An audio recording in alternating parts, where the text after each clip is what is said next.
The blade is already drawn. You didn't draw it. That's the first thing you notice, the sound of steel leaving its sheath behind you, not in front of you. Not an enemy. Your lord's retainer. A man you have bowed to every morning for 11 years. You're on your knees before you decide to be. The gravel cuts into you. You feel each stone through your hakama. The courtyard smells of pine resin and old rain. A crow lands somewhere above you, shifts its weight, says nothing. You wait. The retainer does not speak. He doesn't need to. You already know what you have done. Not a betrayal, not cowardice. Something smaller. Worse. You arrived 3 steps late to formation this morning because your son was running a fever and you stopped, just for a moment, to press your hand against his forehead. 3 steps. That's all. And now you are here, in the gravel, waiting to learn what your honor is worth. You are a samurai. Not the kind from paintings. Not the kind from stories told to children by firelight. You are a low-ranking retainer in a domain that has known no war for 40 years. You carry 2 swords because the law says you must. You wear the crest of your lord on your back. You have eaten from his rice for your entire life, as your father did before you, as your son will after you, if you raise him correctly, if you do not embarrass the clan, if you remain, always, a surface without cracks. Japan is at peace. It has been at peace since before your grandfather's time. The great battles that made your class necessary, the ones carved into legend, the ones that gave your swords meaning, are over. What remains is ceremony, obligation, the elaborate architecture of rank. In peacetime, a samurai does not fight. He administers. He patrols. He reads. He practices. He sits in meetings that decide which family sits above which other family at a banquet. He enforces regulations he did not write about commoners who cannot look at him directly. He is, in every practical sense, a bureaucrat with a sword. But the sword is never a metaphor. You train with it every morning before the household wakes. Not because you expect war, because the day you let your form slip is the day your body forgets what it is. And a samurai who forgets what his body is for has already begun to die. You wake before light. Your wife is already awake. She has been awake longer than you. She will go to sleep after you. This is simply the shape of her life, and she accepted its shape before she ever met you. And she does not complain, not because she has nothing to complain about, but because complaint is not a thing either of you can afford. You dress in silence. Armor is not worn today. There is no occasion, but still you dress with deliberate care. Each fold, each knot. Appearance is not vanity for you. Appearance is the story your lord reads every morning to judge whether you remain worthy. You practice forms in the rear garden until you can feel the sweat at the base of your spine. Then you go to serve. Your duties today are administrative. You will sit with 2 other retainers and review tax records from 3 villages in your lord's territory. The numbers are wrong. You know they are wrong. You have known for 2 seasons, but the village headman is the cousin of a retainer whose rank is higher than yours, and so the numbers remain wrong, and will remain wrong, and you will write nothing of this in your report. This is not corruption in your understanding of the world. This is how the world holds itself together. At midday you eat in your assigned place, not with the upper retainers, not with the servants. The middle table. You have sat at this table every midday for 11 years. You will sit here until you die or are promoted, and promotion comes from visibility, and visibility comes from never making a mistake, and never making a mistake requires never being in a position where a mistake is possible, which means never being too bold, and so the table stays the same. You drink your tea. You do not look up when the upper retainers pass. They own your time. This you understood from birth, but they also own your body in ways that still, after all these years, catch you by surprise. You cannot move your household to another domain without permission. You cannot change your profession. Your son cannot choose a different path. The class into which he was born is the class in which he will die, and you should feel grateful for this.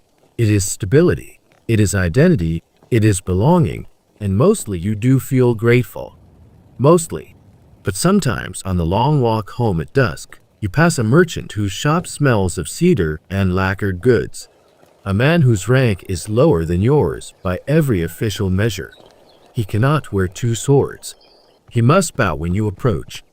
He is, in the language of the official order, beneath you.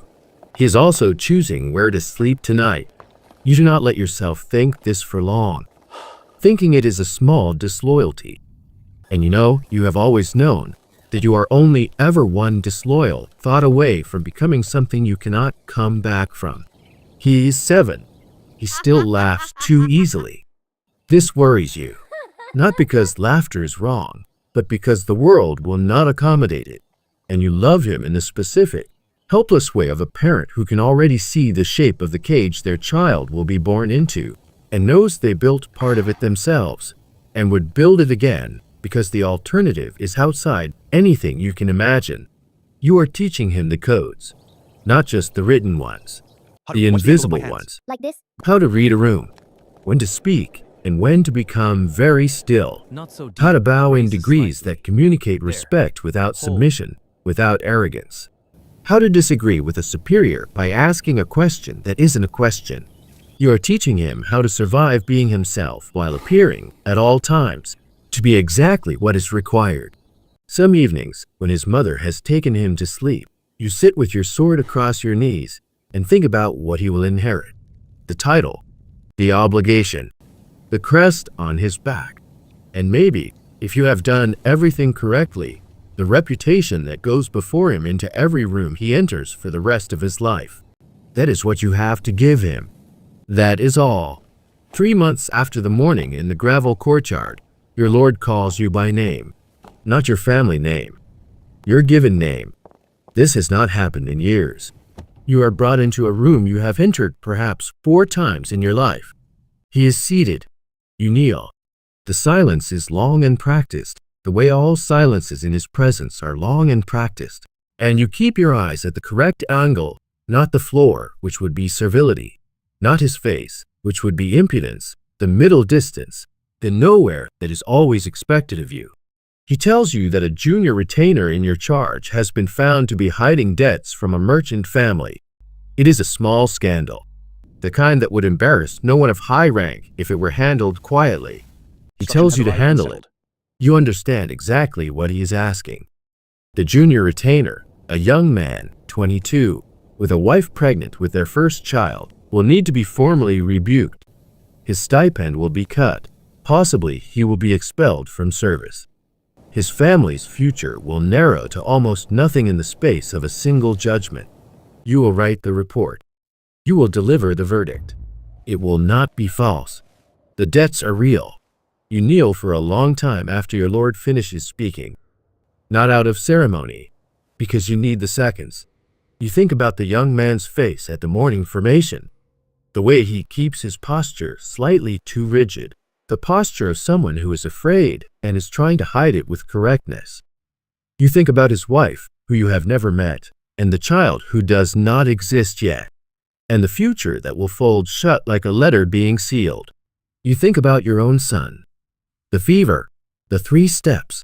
Then you raise your head to the correct angle and you say, "As my Lord commands." And you mean it.